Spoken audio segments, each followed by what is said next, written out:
Hi, my name is Neil, and I'm a CEO and co-founder of Jazzfree, a social enterprise from Thailand that aims to solve the problems of farmers' poverty through innovative, healthy, and delicious organic products for the global consumers.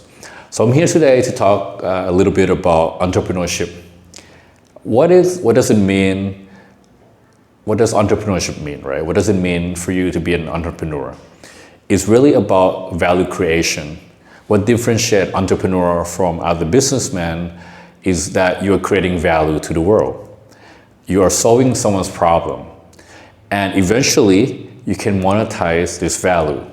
So entrepreneurship in itself is not a business, because you're creating a solution, right? You're creating value. What makes entrepreneurship to become a business is that you can monetize those value through a certain business model. And what that means is that you have to be the most obsessed about this problem, more than anyone. I'll give you an example.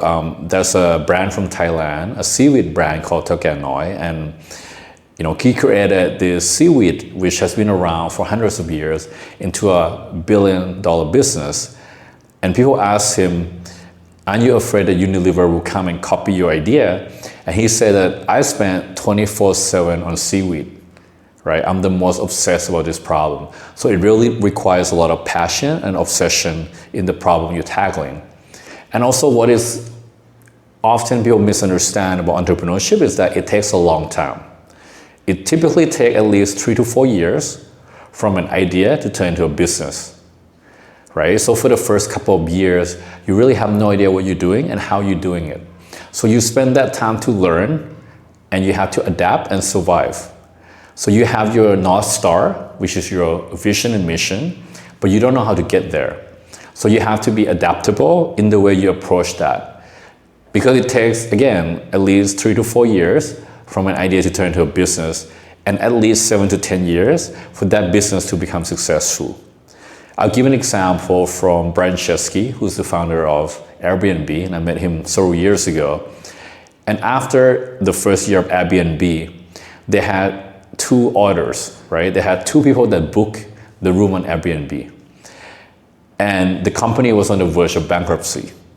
So they had to find a way to survive. And it was during the 2008 election. And they came up with this idea to make a cereal based on President Obama's image. And they ended up selling 1,000 boxes of cereal and made $40,000, which was 8 times more than the money they were making from Airbnb. And that allowed Airbnb to survive and for them to keep building the platform, which eventually is now a multi-billion-dollar business. So that gives you an idea about the resilience and flexibility you need to have on this journey.